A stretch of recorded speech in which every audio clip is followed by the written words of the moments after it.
The impeachment inquiry into President Donald Trump continues to dominate news and headlines on social media. It's also piqued discussion on the Navajo Nation. So we wanted to know what people in the Navajo Nation's capital thought about the proceedings. So we went where real people go, the gas station in Window Rock.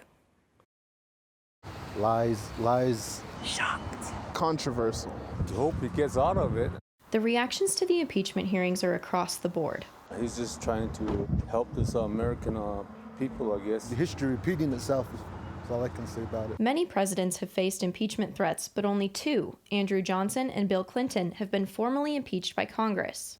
DNA College's Michael Lerma says it's hard to know what residents of the Navajo Nation think about the impeachment inquiry into President Trump.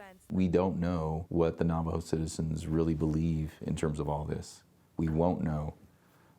Gallup isn't going to come out here and do a survey. The mainstream media kind of putting a stereotype on Native people, and so they think we don't exist today. They think we don't exist in politics, are not very active in it, or think they're relics of the past. But Jordan BENNETT-BEGAYE says that's not true.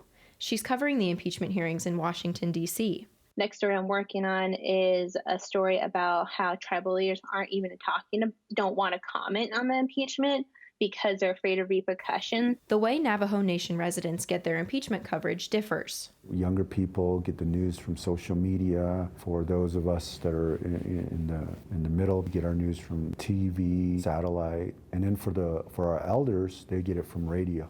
But BENNETT-BEGAYE says that people are definitely paying attention. How can we indigenize the news? How can we ask these questions, but ask questions that are specifically for Indian country? The opinions over the impeachment hearings on the Navajo Nation are divided, but many are united in the waiting. I'm gonna wait till the truth comes out before I make my reaction. If it's gonna happen, it's gonna happen.